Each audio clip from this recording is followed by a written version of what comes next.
Little girl calls 911 and says my belly is moving. Truth leaves everyone in tears. Before we dive into the story, drop a comment below and tell us where you're watching from. Enjoy the story. The clock on the wall of the Maplewood Emergency Dispatch Center read 10:43 a.m. when Sarah Miller's headset crackled with the voice that would change everything. 911, what's your emergency? Sarah asked, her fingers poised over the keyboard. A small voice whispered on the other end, my belly is moving. Sarah sat up straighter. In 15 years as a dispatcher, she'd never received a call quite like this. Hello, can you tell me your name? Nora, came the faint reply. I'm at school in the bathroom. Nora, honey, how old are you? 6.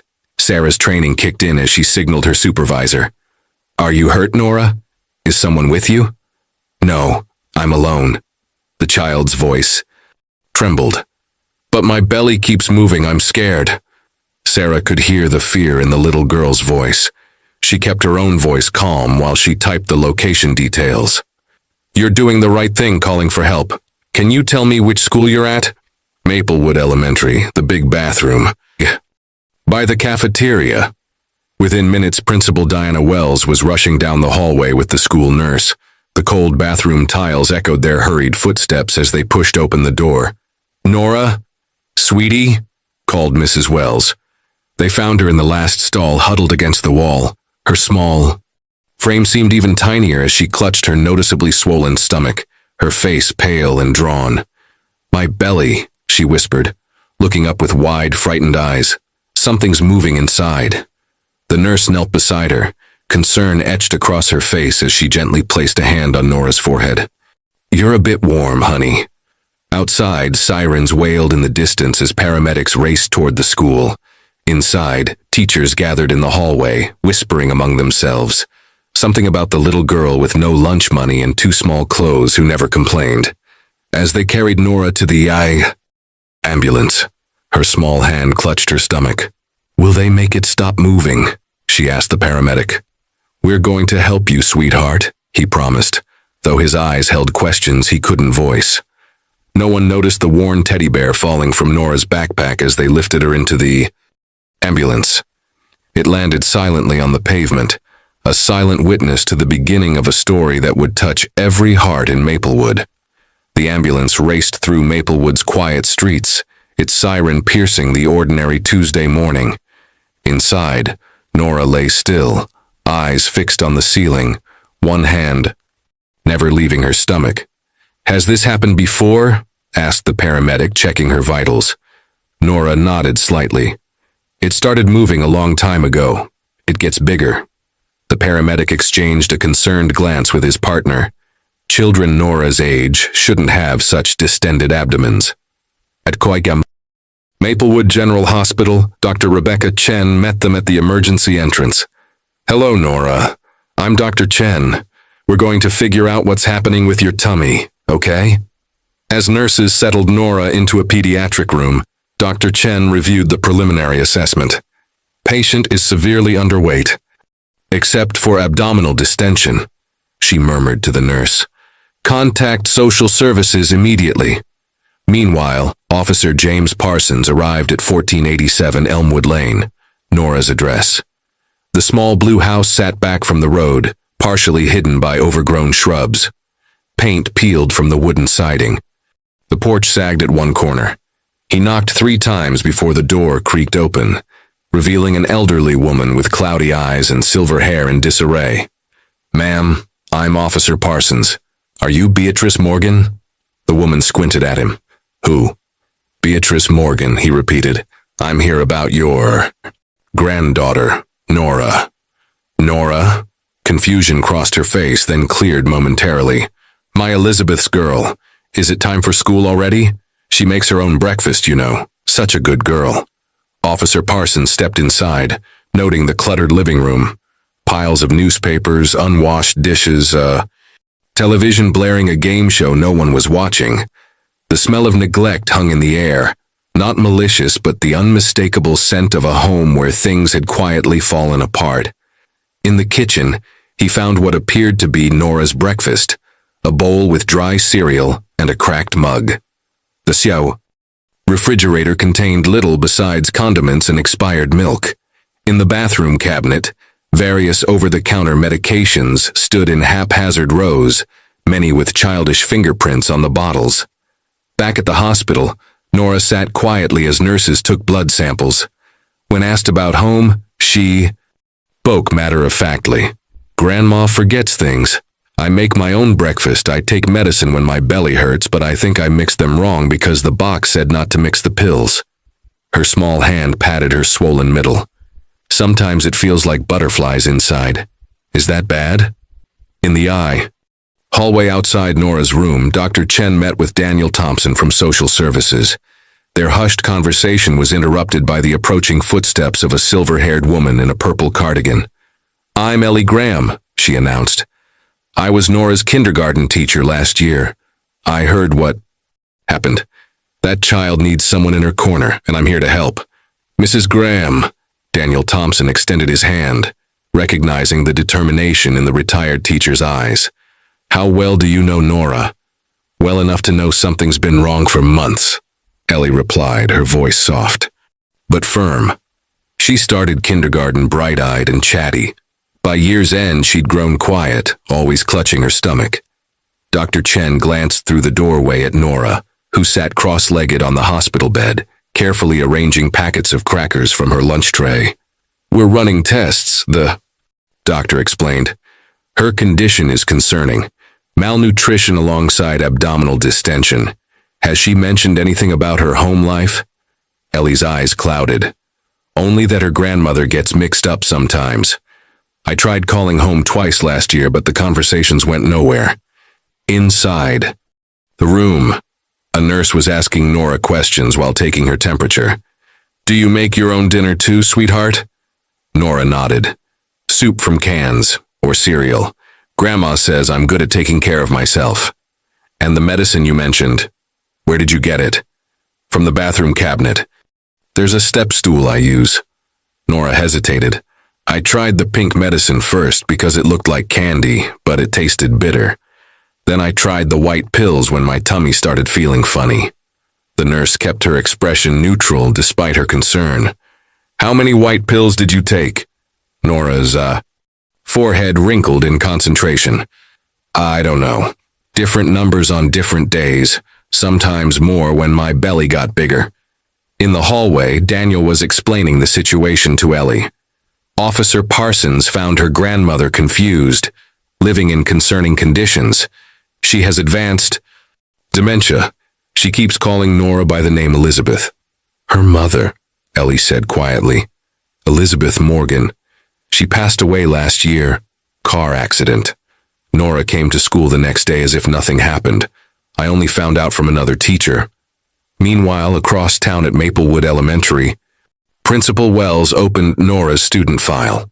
Inside was a form filled out in shaky handwriting listing Beatrice Morgan as guardian, no father noted. A sticky note from the school nurse documented 3 visits for stomach complaints in the past month. Back at the hospital, Ellie stood in Nora's doorway, watching the little girl who methodically folded her blanket into perfect quarters, then unfolded it, then started again. A self-soothing routine Ellie had noticed during difficult days at school. "Hello, Nora," she said gently. Nora looked up, her eyes widening slightly. "Miss Graham, did you come because of my moving belly?" Ellie moved to the bedside chair. "I came because I care about you. Can you tell me about your belly?" Nora leaned forward, her voice dropping to a whisper. "It gets bigger and makes noises. Sometimes it hurts so bad I can't sleep." She hesitated, then added, "I tried to fix it myself. I'm a big girl, that's what Grandma always says." As Nora spoke, Dr. Chen and Daniel watched from the doorway, witnessing the trust between teacher and child, perhaps the first step toward healing whatever mystery was unfolding in Nora's small, distended body. By Wednesday morning, whispers about Nora Morgan had spread through Maplewood like autumn leaves in the wind. At Frank's diner, the breakfast crowd buzzed with speculation. "Poor little thing called 911 herself," said Martha from the post office, stirring her coffee. "My nephew's a paramedic," said her stomach. "Was all swollen up. Frank Cooper wiped down the counter with more force than necessary. Probably just attention-seeking. Kids these days get away with everything. I don't know, Frank, said Sheriff Davis, setting down his mug. We've seen this before. Her belly's grown too fast for a virus, added Nurse Patty from the clinic. Something's not right in that household. The bell above the door jingled as Daniel Thompson entered, the diner falling suddenly quiet. He felt the weight of their stares as he ordered coffee to go. How's the Morgan girl? Frank asked bluntly. Daniel chose his words carefully. She's receiving proper care now. At the hospital, Nora sat on her bed while Dr. Chen gently pressed her stethoscope against the girl's abdomen. The antiseptic smell made Nora's nose wrinkle. Does that hurt? Dr. Chen asked, noting Nora's wince. A little, Nora admitted. Is my belly sick? We're trying to figure that out, Dr. Chen replied kindly. Can you tell me what you eat at home? Nora twisted the edge of her blanket. Sometimes soup, sometimes crackers. The milk at home tastes funny, so I don't drink it much. And the medicine you took. Why did you take it? My tummy hurt. And Nora looked down, her voice dropping to a whisper. I saw on TV that when ladies' bellies get big, they take special medicine. I thought maybe I needed it too. Dr. Chen's expression remained neutral, but her concern deepened. Outside Nora's room, Ellie waited as Officer Parsons approached with a worn teddy bear. Found this at the school, he said, handing it to Ellie. Seems important. When Ellie brought the teddy bear in, Nora's face lit up for the first time. Mr. Buttons, she cried, clutching it to her chest. I thought I lost him. He was worried about you, Ellie said, sitting beside the bed. Nora, would it be okay if I visited your house today? Maybe bring you some clean clothes? Nora nodded slowly. Can you feed Grandma's fish? I always feed them on Wednesdays. Of course I can. As Ellie prepared to leave, Dr. Chen pulled her aside. Mrs. Graham, we're still running tests, but I'm concerned about what she's been consuming. The combination of medications she described could cause serious digestive issues and bloating. Ellie nodded gravely. I'm going to her house now. Maybe I'll find something that helps explain this. Meanwhile, in the hospital cafeteria, Daniel overheard two nurses whispering. Just like that case in Westfield last year. Poor thing probably doesn't even understand. He cleared his throat as he approached, and they fell silent, their eyes full of assumptions about a situation they didn't fully understand. Just like the rest of Maplewood, where rumors continued to swirl about the little girl with the moving belly. The key to the Morgan house felt heavy in Ellie's hand as she stood on the sagging porch. Daniel had obtained permission for her to gather Nora's belongings, but nothing had prepared Ellie for the wave of sadness that washed over her as she stepped inside. Sunlight struggled through dusty windows, illuminating a home frozen in time. Framed photos showed a younger Beatrice with a woman who must have been Elizabeth, Nora's mother. No recent pictures were displayed, as if life had stopped being documented when Elizabeth died. The living room told the story of Beatrice's decline, magazines from 3 years ago stacked beside current mail, a calendar still showing last February, prescription bottles with Beatrice's name lined up on an end table. Oh, Nora, Ellie whispered to the empty room. You've been carrying so much. In the kitchen, Ellie found mismatched dishes in the sink, a step stool by the counter, and a box of cereal, Nora's main food source, it seemed. The refrigerator held little besides condiments and a carton of spoiled milk. The bathroom floor stuck to Ellie's shoes. The shower curtain hung partially detached, and the medicine cabinet door wouldn't close properly due to the jumble of bottles inside. Ellie examined them. Antacids, laxatives, pain relievers, many expired. Several had childish fingerprints on them. In the trash can, something caught her eye. A small cardboard box with pink and blue designs. Ellie picked it up carefully. It was an expired home pregnancy test, the instructions torn as if someone had tried to read them but given up. Oh my goodness, she breathed, suddenly understanding some of the town's whispers. She found Nora's bedroom at the end of the hall, a small sanctuary amid the chaos. Unlike the rest of the house, it was meticulously organized. The bed was made with hospital corners. School clothes hung neatly in the closet, arranged by color. A small desk held carefully stacked schoolwork, all completed, all bearing gold stars. On the nightstand sat a glass of water and 3 different medicine bottles, lined up by size. Beneath the bed, Ellie discovered a shoebox containing half-eaten crackers, a granola bar, and more medicine, a child's emergency stash. In the drawer, she found a children's book about the human body, open to a page about digestion, with crude crayon circles drawn around the stomach. Several words were underlined in wobbly handwriting: acid, bloating, and movement. Next to it lay a paper where Nora had practiced writing. "Dear Mom in heaven, my belly hurts. I'm trying to fix it like a big girl." Tears filled Ellie's eyes as she gathered clothes for Nora. In this house, a 6-year-old had been playing doctor with herself, trying to understand her body's distress signals with no adult guidance. As Ellie prepared to leave, she remembered Nora's request. She found the fishbowl in Beatrice's room, the water cloudy, the single goldfish barely moving. She cleaned it quickly, feeling the weight of all she'd discovered pressing on her heart. The house was quiet as she closed the door behind her. Too quiet for a home where a child should be laughing, playing, being cared for. In her car, Ellie called Daniel. "I found something you need to see." The fluorescent lights of the hospital conference room cast harsh shadows as Ellie placed the items from Nora's house on the table: the medicine bottles, the anatomy book with crayon markings, and the empty pregnancy test box. She thought it was candy, Ellie explained quietly. "I found bite marks on the cardboard." Dr. Chen, Daniel Thompson, and Officer Parsons exchanged troubled glances. "This explains a lot," Dr. Chen said, examining the medicine bottles. "Adult-strength laxatives, antacids, and pain relievers, all taken together by a 6-year-old trying to self-medicate." Daniel's normally composed professional demeanor cracked slightly. She was trying to care for herself the only way she knew how.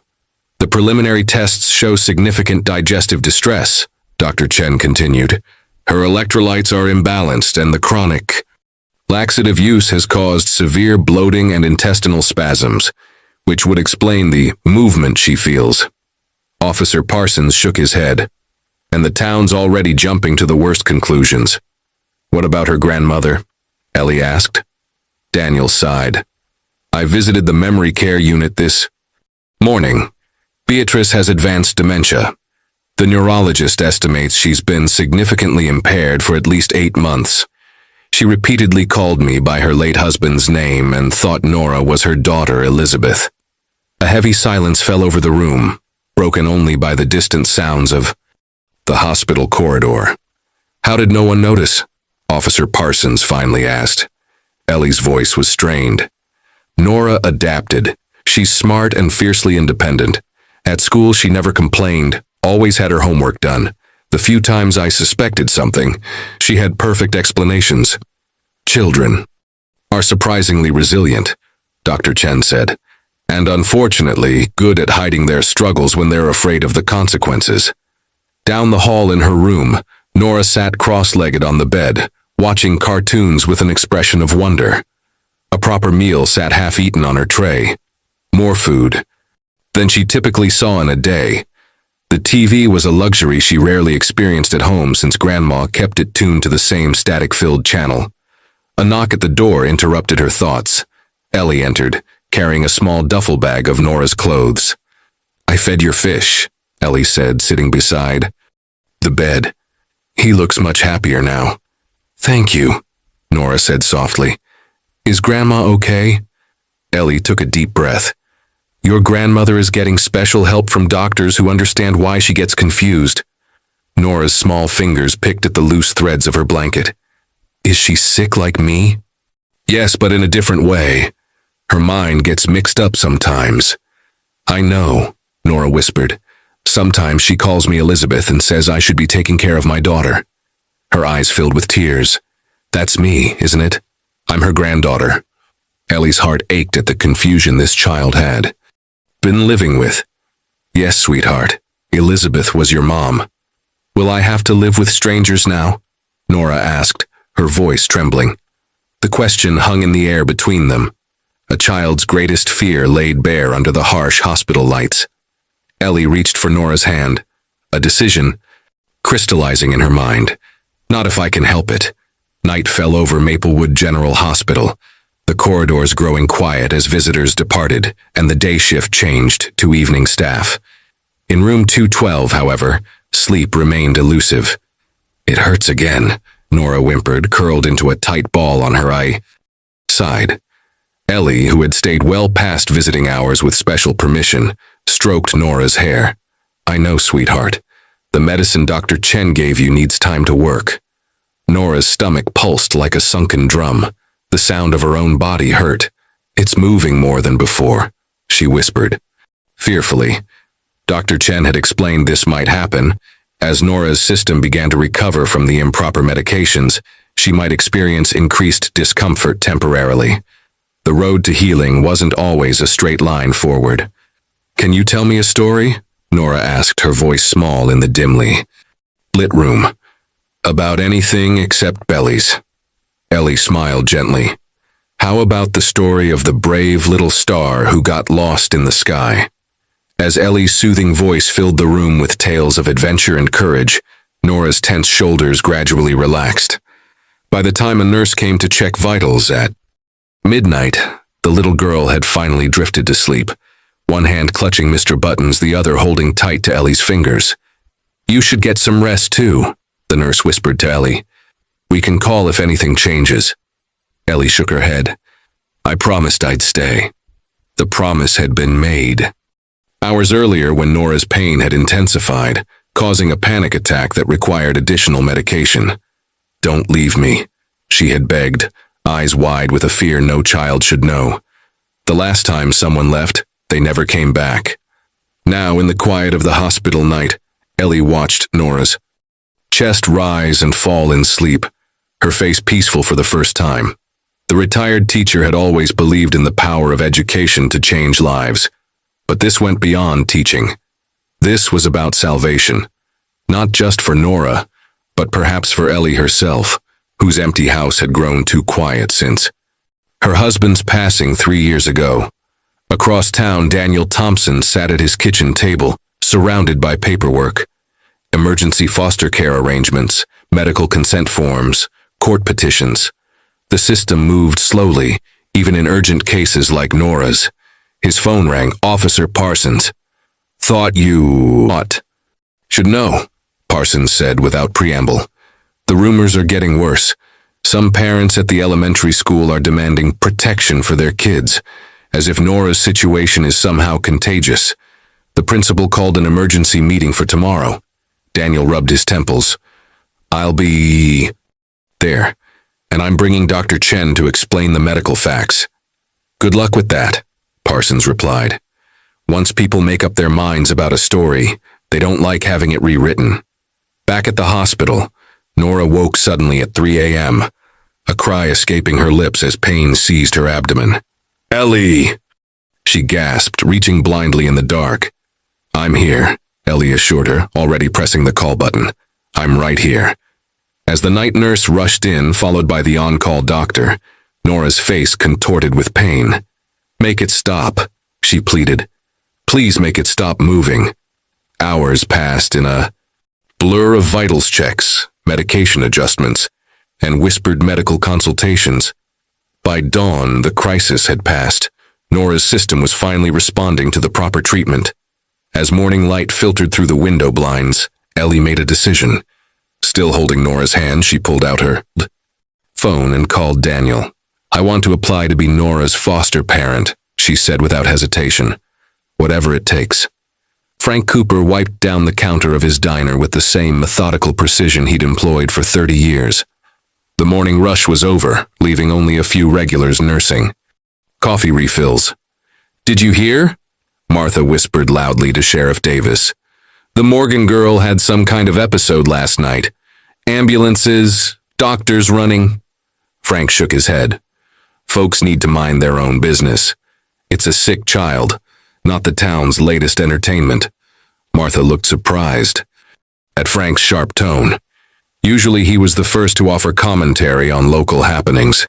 The bell above the door jingled as Principal Wells entered, looking tired. She slid onto a stool at the counter. "Just coffee, Frank. Black as you can make it." Frank poured her a cup. "Rough morning?" "Emergency parent meeting," she sighed. Everyone's got opinions about Nora Morgan's situation, and most of them aren't kind. Frank's hand stilled. "What kind of situation does a 6-year-old have that deserves unkindness?" "You know how people talk," she replied. "They see a child with a swollen belly and jump to conclusions. Never mind that Dr. Chen and that social worker tried to explain it's a medical condition from taking the wrong medications." Frank set the coffee pot down harder than necessary. Medical condition? Apparently she was taking care of herself, trying to treat her own stomach problems with whatever she found in the medicine cabinet. Poor thing thought she was doing the right thing. Frank turned away abruptly, disappearing into the kitchen. When he returned several minutes later, his face was composed, but his eyes held a new intensity. "Tell me more about this child," he said quietly. At the hospital, Nora was feeling better. The worst of the pain had subsided, leaving her tired but more comfortable than she'd been in months. Dr. Chen had explained that her body was healing from the inside out. "Like when you clean up a really messy room," the doctor had said. "Sometimes it looks worse before it gets better." Ellie had gone home briefly to shower and change, promising to return with a surprise. Nora was coloring a get-well card for her grandmother when an unfamiliar voice spoke from the doorway. "Excuse me, Miss Morgan, I've brought you something." A tall man with silver hair and a crisp white apron stood there, holding a paper bag that smelled deliciously sweet. "Who are you?" Nora asked cautiously. "Frank Cooper. I own the diner in town." He approached slowly, setting the bag on her tray table. "Homemade vanilla milkshake, easiest thing on a tender tummy." Nora eyed him suspiciously. "Why?" Frank's weathered face softened. "Because 40 years ago, my Julie was in a hospital just like this. Her belly hurt too, from medicine that wasn't right for her. Nobody understood what was happening." He paused. "She was my granddaughter." Nora's eyes widened. "Did she get better?" "She did. Took some time, but she got better." Frank smiled sadly. "She lives in California now. Calls me every Sunday." Nora carefully pulled the milkshake from the bag. "Thank you, Mr. Cooper." As she took her first sip, Daniel appeared in the doorway with a folder of papers. His eyebrows rose at the sight of Frank. "Mr. Cooper, didn't expect to see you here." Frank stood straighter. "Just dropping off a milkshake. But now that you're here, I've been thinking, that Morgan house needs work before it's livable again. I know some people who could help. No charge." Daniel looked surprised. "That's very generous, but..." "Not generous," Frank interrupted. "Necessary. Sometimes a town needs to show what it's really made of." He turned to Nora. "Enjoy that shake, Miss Morgan. I'll be bringing you another tomorrow." As Frank left, Nora looked at Daniel with confusion. "Why is he helping me? He doesn't even know me." Daniel sat beside her bed. "Sometimes people surprise you." "Speaking of surprises, Ellie Graham has asked to be your temporary foster parent. How would you feel about that?" For the first time in days, a genuine smile spread across Nora's face, brighter than any medicine could produce. Autumn sunlight streamed through Ellie Graham's kitchen window, illuminating the stack of forms spread across the oak table. Daniel Thompson sat across from her, explaining each document with patient precision. "The home study will be expedited given the circumstances," he said, pointing to a highlighted section. "But there's still a process we need to follow. Background checks, home inspection, character references."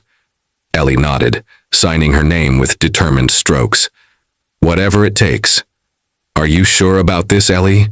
Daniel asked. Gently. Taking in a child with Nora's history, it won't always be simple. Ellie's pen paused mid-signature. "Daniel, I've taught children for 42 years. I know simple doesn't exist when it comes to kids. What exists is necessary. And this is necessary, for Nora, and frankly for me too.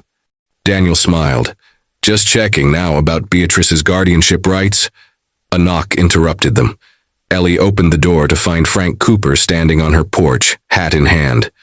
Sorry to intrude, Mrs. Graham. Thought you might want to see this. He handed her a piece of paper, a sign-up sheet with at least 20 names. Volunteers to help fix up your place for the home inspection. And the Morgan house, too, eventually. Ellie's eyes widened. Frank, this is the town stepping up, he finished. Took him long enough. At the hospital, Dr. Chen was explaining Nora's discharge plan.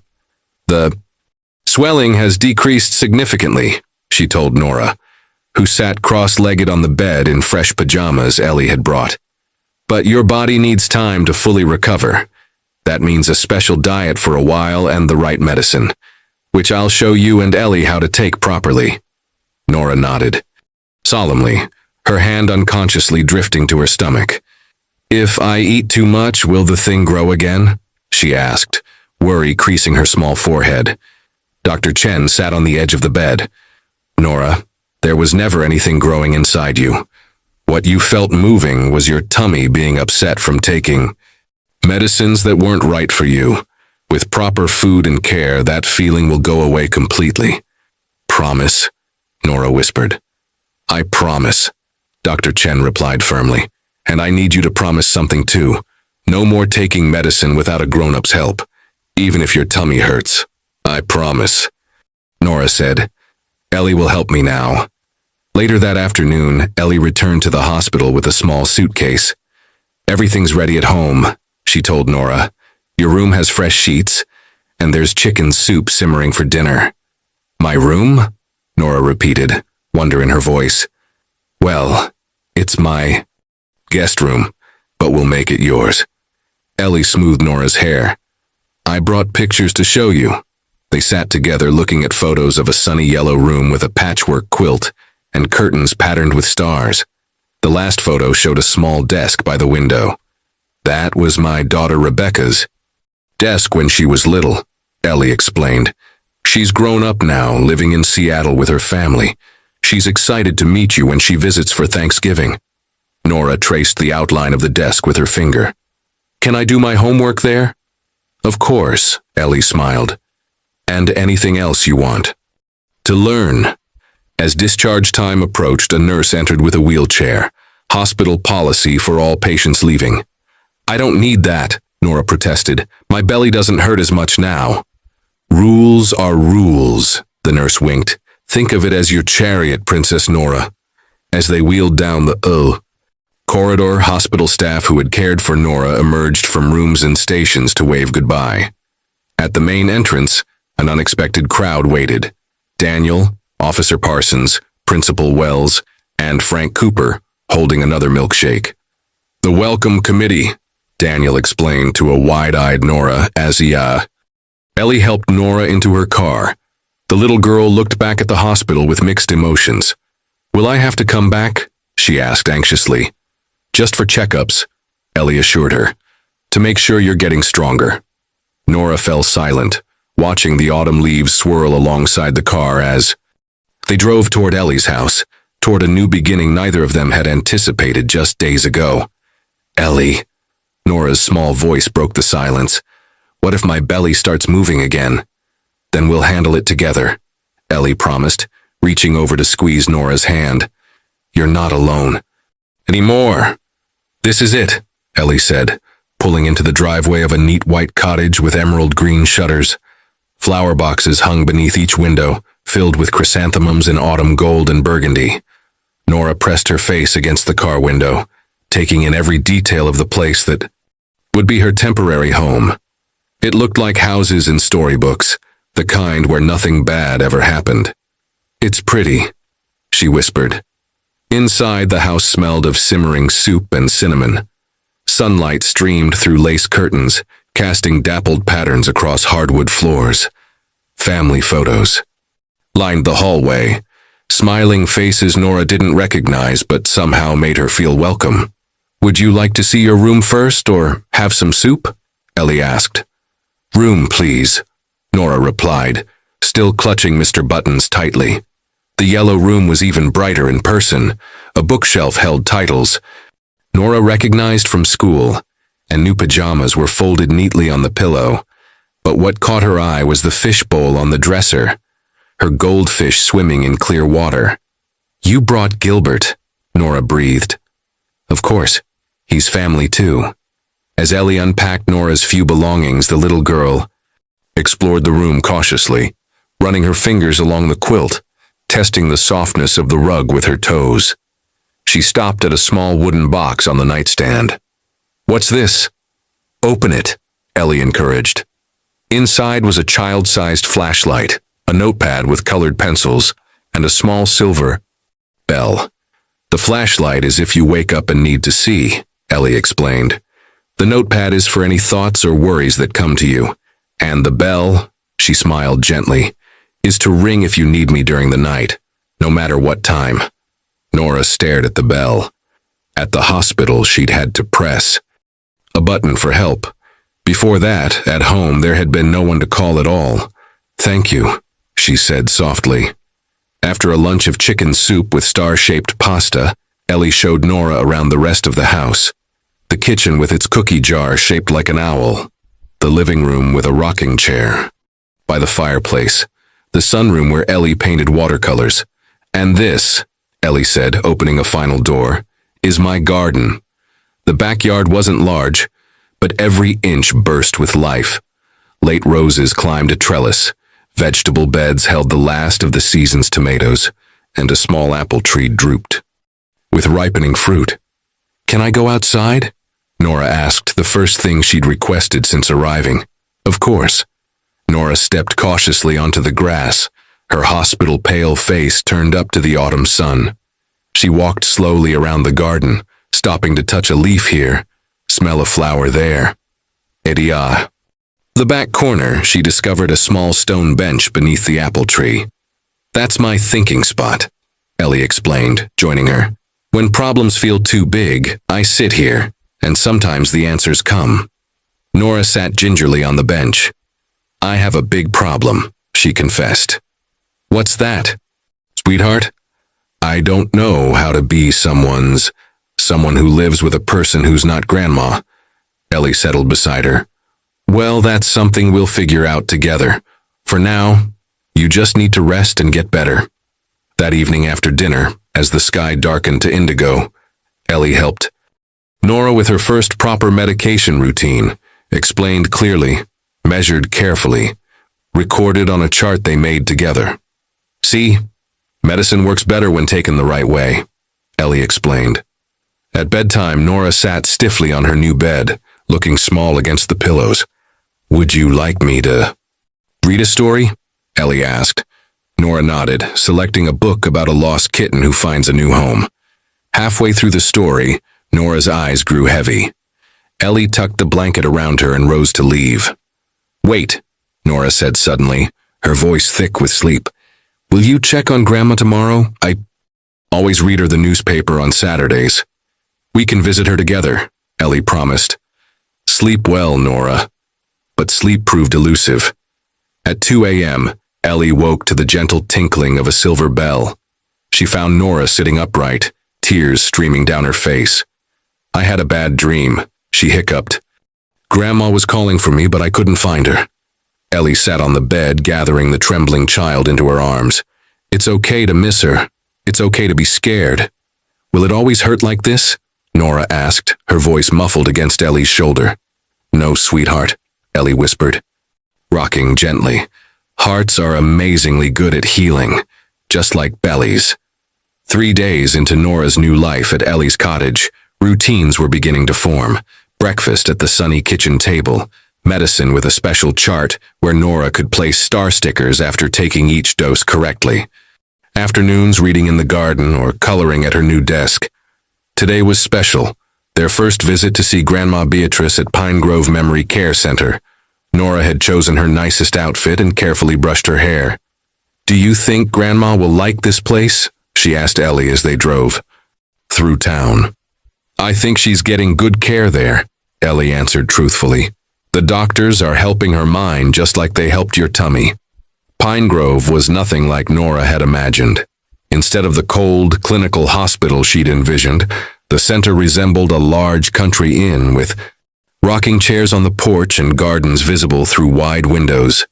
Inside, residents moved about freely, some reading in sunlit corners, others participating in a gentle exercise class.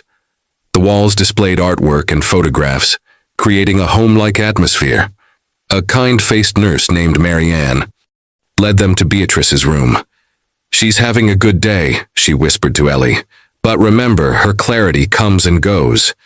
Beatrice sat by the window, her silver hair neatly combed, wearing a blue cardigan Nora recognized from home. When she turned and saw them, her face lit up with a smile that made Nora's heart leap. "There's my girl," Beatrice said, opening her arms. Nora ran to her grandmother, burying her face in the familiar scent of lavender powder. For a wonderful moment, everything felt normal. "I've missed you," Nora whispered. Beatrice stroked her hair. "I've missed you too. Elizabeth." Nora's body stiffened. Ellie, watching closely, saw the change immediately. "Beatrice," she said gently. "This is Nora, your granddaughter." Confusion clouded Beatrice's eyes. "Nora? But..." She looked down at the child in her arms, blinked several times, then nodded slowly. "Yes, of course. Nora, my little caretaker." The visit continued with moments of connection interspersed with confusion. Nora read to her grandmother from a magazine as promised. Beatrice sometimes followed along, sometimes drifted into memories from decades past. When it was time to leave, Beatrice hugged Nora tightly. "You be good for your mother now," she whispered. In the car, Nora sat silently, staring out the window. "Are you okay?" Ellie asked gently. "She doesn't know who I am," Nora said flatly. "Sometimes she does, sometimes she doesn't. That's part of her illness. Will she ever get better? Like I am?" Ellie chose her words carefully.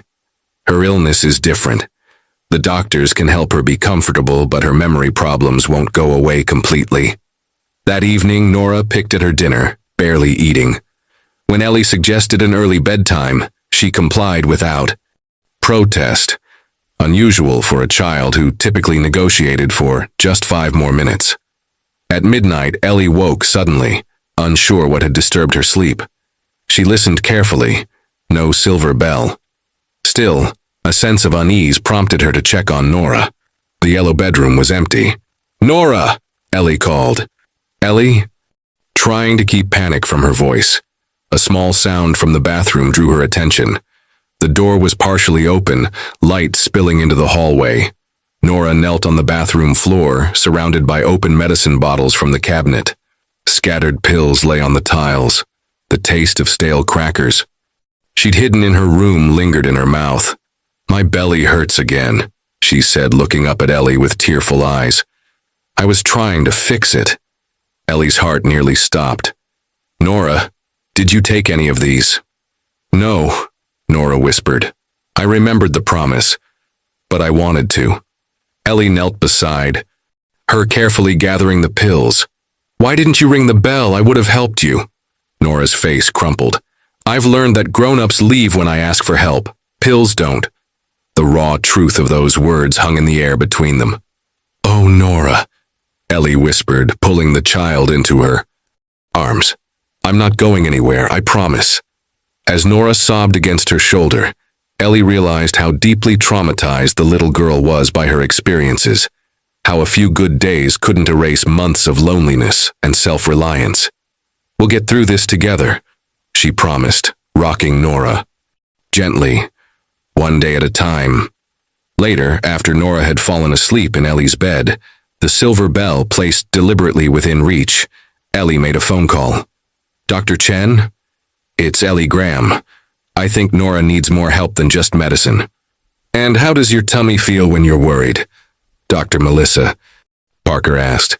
her kind eyes focused on Nora. They sat in a bright office filled with stuffed animals, art supplies, and a miniature sandbox. It was Nora's third session with the child psychologist Dr. Chen had recommended. "Like butterflies," Nora replied, arranging small wooden figures in the sand. "But angry butterflies." Dr. Parker nodded. "That's a really good description. Our bodies often tell us about our feelings before our minds can find the words." Nora placed a small wooden house in the sand, then a tiny figure far away from it. "Ellie says my belly got sick because I took the wrong medicine. But sometimes I think it got sick because I was sad all the time." "Both can be true," Dr. Parker said gently. "Our feelings and our bodies are connected." Outside in the waiting room, Ellie flipped through a magazine without really seeing the pages. These weekly sessions were helping Nora, but each one revealed new layers of the little girl's silent suffering. Last week, they'd discovered Nora believed her grandmother's illness was her fault, that if she'd been better somehow, Beatrice wouldn't have gotten confused. The week before, Nora had admitted she sometimes pretended her stomach still hurt because she was afraid Ellie would send her away once she was completely better. Each revelation broke Ellie's heart anew. Back in Maplewood, things were changing. Frank Cooper had become an unexpected champion for Nora's cause. The renovation of the Morgan house was underway, with volunteers working weekends to replace the roof, fix the plumbing, and clear out years of accumulated clutter. "Not that she'll be moving back there anytime soon," Frank explained to curious customers, "but every child deserves a home waiting for them, even if it's just to visit or to know it's there." At Ellie's cottage, small victories accumulated like the autumn leaves gathering in the garden. Nora gained 3 pounds. She slept through the night twice in a row. She asked for seconds at dinner. Most significantly, she began telling Ellie when she didn't feel well, instead of suffering, in silence or attempting to treat herself. One crisp October morning, as they walked through the garden collecting fallen apples, Nora stopped suddenly. "My stomach feels funny," she said, her face tense with worry. Ellie knelt beside her. "Funny how? Like pain or sickness?" Nora considered this. "Seriously? Not pain exactly, more like gurgling. When did you last eat?" "At breakfast, we had oatmeal." Ellie smiled. "I think you might be hungry, sweetheart. That's your tummy asking for lunch." Nora looked skeptical. "Hungry feels like that? I thought it was supposed to hurt." "No, hunger shouldn't hurt. It should just feel like a gentle reminder." In the kitchen, Ellie prepared grilled cheese sandwiches while Nora set the table, a task she approached with solemn importance, carefully placing each fork and napkin. "Dr. Parker asked what makes me feel safe," Nora said, climbing onto her chair. "I told her 3 things. Oh, what were they? The bell by my bed, Mr. Buttons, and your hand when we crossed the street." Ellie turned quickly to hide the sudden tears in her eyes. When she'd composed herself, she placed their sandwiches on the table and sat across from Nora.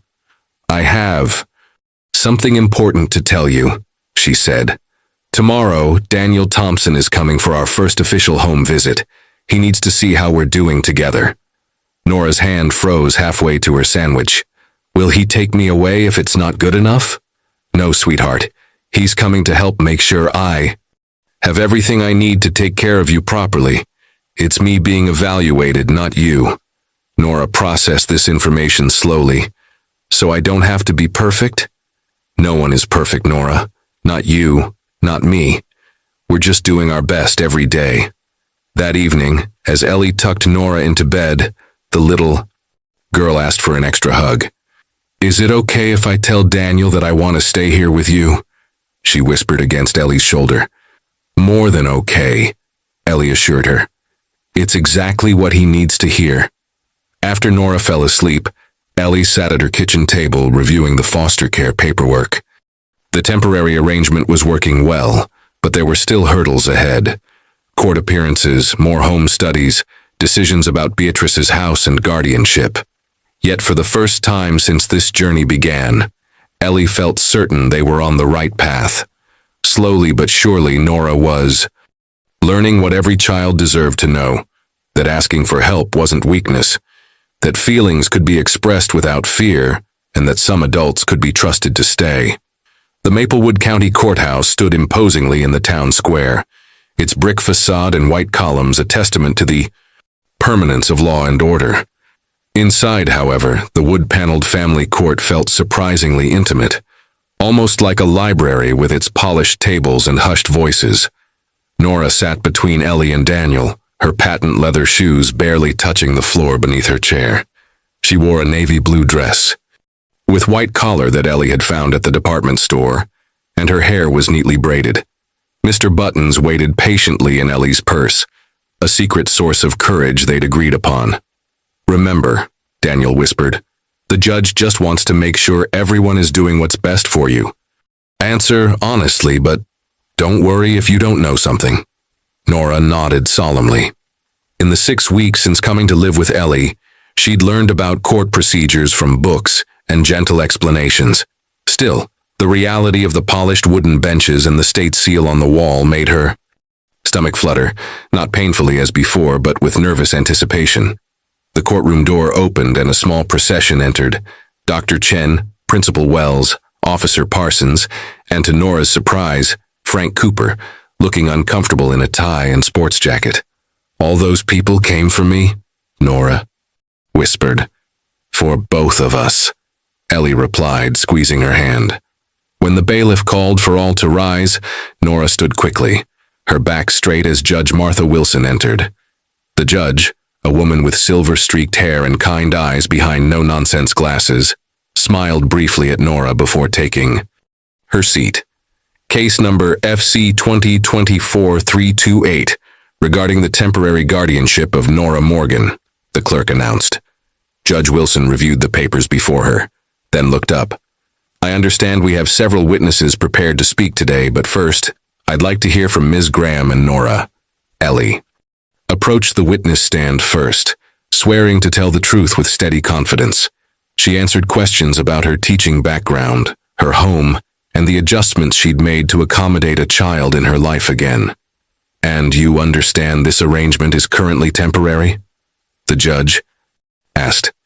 "Yes, Your Honor," Ellie replied, "but I'm hoping today might be a step towards something more permanent." Judge Wilson's expression remained neutral, but her eyes warmed slightly. Next, Dr. Chen testified about Nora's medical condition and recovery. Principal Wells spoke about Nora's gradual return to school. Half days at first, now full-time with special check-ins. Officer Parsons described the condition of Beatrice's house when first discovered, and the community efforts to renovate it. Finally, Frank Cooper approached the stand, nervously adjusting his tie. "Mr. Cooper, you've requested to speak today. What is your connection to this case?" Frank cleared his throat. "I'm just a diner owner, Your Honor. No connection except that I've seen what happens when a town turns its back on a child in need. I've also seen what happens when it doesn't." He gestured toward the volunteers in the gallery. "These folks have put in hundreds of hours fixing up the Morgan house, not because anyone asked them to, but because it was right." The judge nodded thoughtfully. "Thank you, Mr. Cooper." Then came the moment Nora had been both dreading and anticipating. The bailiff led her to the witness stand, adjusting the microphone to her height. "Hello, Nora," Judge Wilson said gently. "I just have a few questions for you.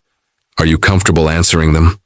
Nora nodded, then remembered what Daniel had told her. "Yes, Your Honor." "How are you feeling these days? I understand you were quite ill." "My belly is much better now," Nora replied. "I take the right medicine and Ellie helps me. And I talk to Dr. Parker about my feelings so they don't make my tummy hurt." "That's excellent. And how do you like living with Ms. Graham?" Nora's face brightened. "She reads to me every night, and she never forgets to buy milk, and she taught me to make pancakes." She paused, then added seriously, "And when I'm scared at night I can ring a special bell, and she always comes." A soft murmur ran through the courtroom. "That sounds wonderful," the judge said. "Just one more question. Where would you like to live, Nora?" Nora looked at Ellie, then back to the judge. "With Ellie, please, but I still want to visit my grandma. She needs me to read the newspaper to her." Judge Wilson smiled fully for the first time. Thank you, Nora. You may step down. As final arguments were presented, Nora leaned against Ellie's arm, suddenly tired from the tension of the day. The wooden benches creaked as people shifted. The wall clock ticked loudly in moments of silence. The smell of lemon polish and old books filled the air. Having reviewed all testimony and documentation, Judge Wilson finally said, I will render my decision on this petition for temporary guardianship after a brief recess. As the judge left the courtroom, Nora looked up at Ellie with worried eyes. What does that mean? Didn't we do good enough? Ellie hugged her close. We did. Wonderfully. The judge just needs time to think carefully about such an important decision. But as they waited, Ellie's own heart raced with hope and fear.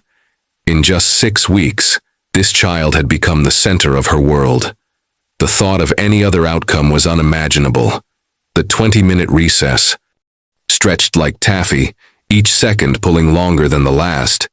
In the courthouse hallway, Nora sat on a wooden bench beside Ellie, swinging her legs and watching the adults whisper in concerned clusters. Are you hungry? Ellie asked, opening her purse where Mr. Buttons peered out. Nora shook her head, her eyes fixed on the courtroom doors. My belly feels jumpy but not hungry jumpy. Daniel Thompson approached, his usually composed face showing signs of strain. Everything looks positive, he assured them. Judge Wilson is known for being thorough, that's all. Frank Cooper paced nearby, his tie now loosened and slightly askew. When he noticed Nora watching, he winked and produced a small paper bag from his jacket pocket. Peppermint candies, he explained, offering the bag. My Julie always said they calm nervous stomachs. Nora accepted one with a shy, thank you, the simple kindness adding another thread to the web of support that had been steadily forming around her. The bailiff appeared, calling everyone back inside. As they filed into the courtroom, Nora noticed something surprising. More townspeople had arrived during the recess. Her first-grade teacher, Mrs. Winters, the librarian who always helped her find books. Even shy Mr. Peterson, who owned the hardware store and had donated supplies for her grandmother's house. When Judge Wilson returned, the room fell silent. She surveyed the expanded audience with raised eyebrows before addressing the court. Before delivering my ruling, I want to acknowledge something unusual about this case. She removed her glasses, her expression softening. In 20 years on this bench, I've rarely seen such community involvement in a child welfare matter. The court has received 17 letters from Maplewood, citizens all speaking to Ms. Graham's character and fitness as a guardian. Ellie gasped softly, unaware of this outpouring of support. Furthermore, the judge continued, the extensive renovation work on the Morgan family home, undertaken voluntarily by community members, demonstrates exceptional commitment to this child's well-being. Judge Wilson replaced her glasses, her voice returning to its formal tone. Having considered all testimony and evidence, I hereby grant Eliana Graham temporary guardianship of Nora Morgan for a period of 6 months, with the following provisions. Continued counseling sessions with Dr. Parker, monthly home visits by family services, and regular visitation with Beatrice Morgan as medically appropriate. She looked directly at Nora. Additionally, the court recognizes Nora's attachment to her family home and supports continued community efforts to maintain it in trust until more permanent arrangements can be considered. The judge struck her gavel, and the tension in the room dissolved into smiles and quiet congratulations. Outside the courthouse, autumn sunshine gilded the maple trees lining the square. Nora held tightly to Ellie's hand as well-wishers surrounded them with kind words and promises of continued support. Frank Cooper cleared his throat to gain everyone's attention. If you'll all come over to the diner, lunch is on the house today. As the crowd moved toward Main Street, Frank lingered behind with Ellie and Nora. There's something else, he said, uncharacteristically hesitant.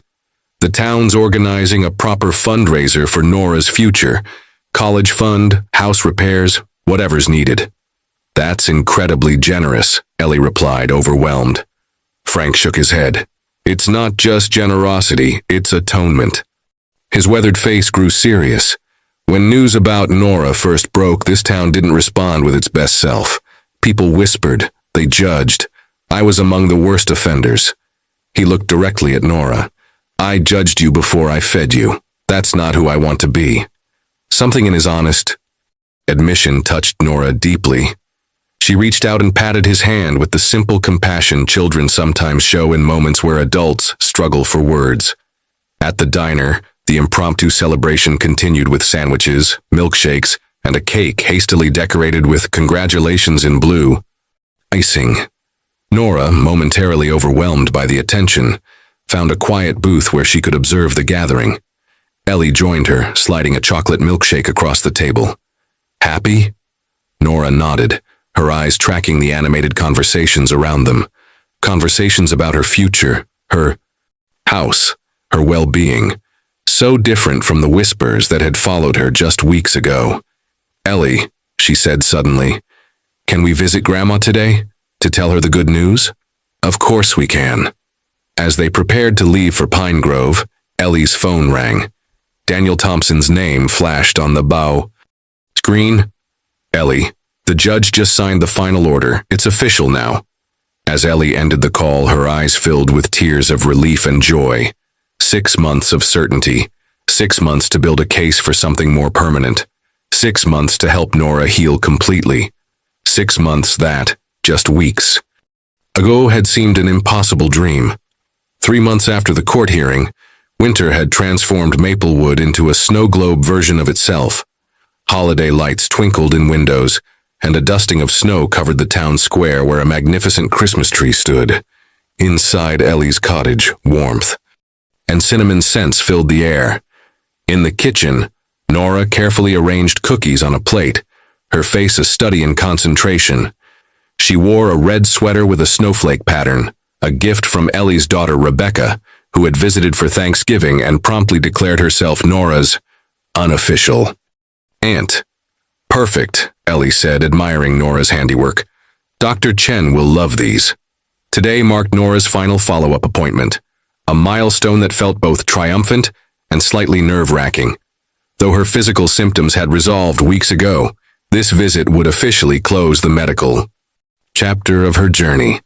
At the clinic, Dr. Chen welcomed them warmly, accepting the cookies with delight. After examining Nora thoroughly, she sat back with a satisfied smile. Well, Miss Morgan, I believe we can officially declare you fully recovered. Nora's eyes widened. Really, no more special medicine. Just regular vitamins now, Dr. Chen confirmed. Your body has healed beautifully. Ellie squeezed Nora's hand. We've come a long way from that first day in the hospital, haven't we? Dr. Chen nodded, her expression growing more serious. Nora, do you understand now what was happening with your belly back then? Nora straightened in her chair. Over months of therapy with Dr. Parker, she had gradually pieced together the reality of her condition. My tummy got sick because I took the wrong medicines, she explained carefully. I thought something was growing inside me because it felt like movement, but it was just my insides being upset. That's exactly right, Dr. Chen affirmed. The moving sensation you felt was intestinal spasms from taking adult medications incorrectly. Your body was trying to tell you something was wrong. Like a warning light, Nora added, using Dr. Parker's analogy. Precisely. And now that warning light is off because you're taking proper care of your body. As they prepared to leave, Dr. Chen handed Ellie a manila envelope. All of Nora's medical records. They'll be important for the permanent guardianship hearing next month. Outside in the car, snowflakes danced in the winter air. Nora watched them through the window, each unique crystal a reminder of how much had changed since summer. Ellie, she said suddenly, I'm not scared about my belly anymore. Ellie glanced at her with a warm smile. I'm so glad, sweetheart. But Nora hesitated, her fingers tracing patterns on the window glass. I'm a little scared about the judge next month. That's understandable, but remember how many people are supporting us now? Nora nodded. The community's transformation had been remarkable. Frank's fundraiser had exceeded all expectations. The Morgan house stood fully renovated, though Nora had chosen to continue living with Ellie, visiting the family home occasionally to help plant flowers or read to her grandmother on good days. That evening, as snow continued to fall outside, Ellie prepared a special dinner to celebrate Nora's clean bill of health. She'd found a beautiful ceramic bowl at the local craft fair, unlike anything in her cupboards. When Nora came to the table, she noticed the new bowl at her place setting. Picking it up curiously, she turned it over and gasped at the words engraved on the bottom. "This belly only takes love now." Tears filled Ellie's eyes as she knelt beside Nora's chair. "You shouldn't have had to survive like that," she whispered, her voice breaking for the first time since Nora had known her. "But you did. You were so brave, and now you're safe." Nora touched Ellie's wet cheek in wonder. "You're crying." "Happy tears," Ellie assured her, "because you're healthy and you're here." Later, as they shared dessert, Nora placed her hand on her stomach after finishing her ice cream. The sensation was pleasant fullness, nothing like the painful swelling she'd once experienced. "My belly feels happy now," she said with simple certainty. The words hung in the air like a benediction, the final diagnosis not of an illness, but of healing. Not just physical recovery, but the deeper restoration of trust, safety, and belonging. Outside, Maplewood continued its quiet evening rhythm. Lights glowed in windows. Cars moved carefully on snow-dusted streets. And in Frank's diner, a new sign hung beside the menu. "Community Matters." Inside the cozy cottage, as Nora helped clear the dishes, the truth settled gently around them both. Sometimes family isn't about shared blood, but about who stays when things are hardest. Sometimes healing comes not from medicine alone, but from being seen, believed, and cherished. And sometimes, the most important diagnosis is the simplest one of all: a heart and belly full of love, finally in the right hands.